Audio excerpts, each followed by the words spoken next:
Assalamualaikum warahmatullahi wabarakatuh. Kali ini materinya sudah masuk ke dalam uji parametrik, yaitu uji yang punya beberapa parameter yang harus dipenuhi atau syarat yang harus dipenuhi sebelum bisa melakukan uji tersebut. Nah, uji yang sekarang ini adalah uji T atau t-test, ya. Huruf T-nya sebaiknya T kecil. Uji ini merupakan uji perbedaan rata-rata antara satu kelompok dengan standarnya dan juga dua kelompok sampel. Uji ini ditemukan atau dikembangkan oleh Pak William Gosset tahun 1915 dan nama uji T-nya itu berasal dari bagian akhir dari nama Pak Gosset, ya, makanya T kecil. Nah, ada juga yang menyebut uji ini adalah student T. Kemudian, kita ingin mengetahui perbedaan rata-rata atau mean antara kelompok 1 dan kelompok 2. Jadi, maksimal 2 kelompok.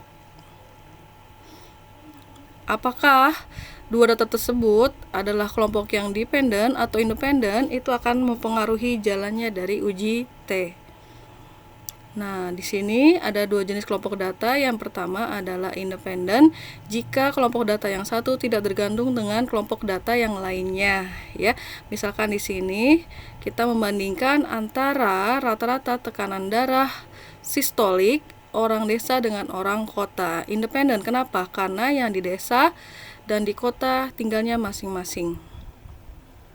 Lalu ada juga data dependen atau berpasangan.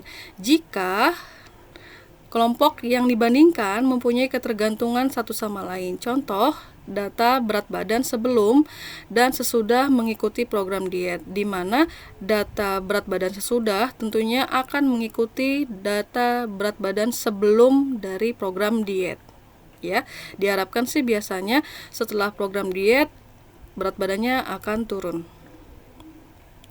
Kemudian uji T gunanya untuk apa? Untuk menguji dua atau sampel yang berdistribusi normal, ya. Berdistribusi normalnya harus karena uji T termasuk uji parametrik. Salah satu syaratnya adalah data terdistribusi normal. Nah, kemudian yang kedua, membandingkan dua rata-rata. Apakah perbedaan tersebut nyata atau signifikan atau jangan-jangan hanya kebetulan semata? Nah, yang ketiga, untuk menggunakan uji T, satu sampel bisa dua rata-rata dibandingkan mean sampel dengan mean populasi. Jadi, kalau satu sampel itu yang dibandingkan adalah mean populasi yang kita anggap sebagai mean standar. Ini adalah rumus untuk uji T satu sampel, ya. T kecil adalah T hitung, rumusnya adalah X bar atau rata-rata sampel dikurang mu atau rata-rata populasi dibagi S adalah standar deviasi sampel per akar N. N adalah banyaknya sampel. Contoh, kita punya kasus di sini, ada peneliti ingin melakukan kajian tentang kemampuan peserta untuk mendapatkan SIM di suatu Polres. Nah, kemudian dia datang ke sana mengambil 49 peserta secara acak, ya, random. Kemudian dihitung skor rata-rata kelulusannya, yaitu 60. 60 ini berdasarkan dari standar yang dipunyai Polres tersebut untuk menetapkan apakah dia lulus atau tidak. Minimum adalah 60, ya. Populasinya saat itu, saat dia datang, ada 200.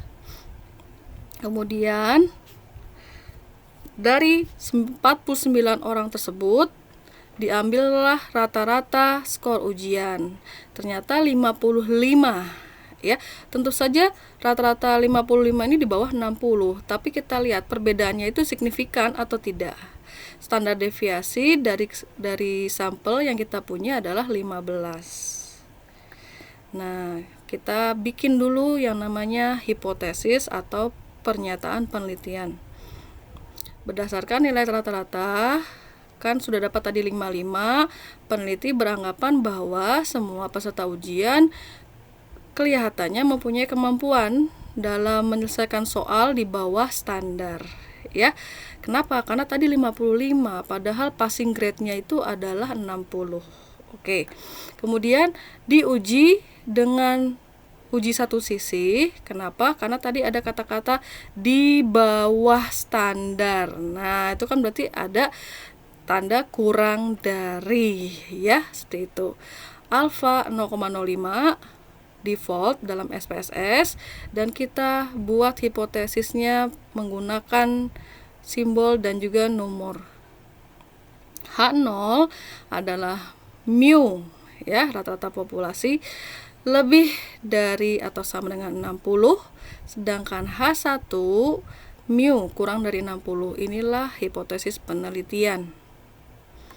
Lalu berdasarkan data yang kita punya, kita masukkan ke dalam rumus dari T hitung, diperolehlah angka min 2,33, ya.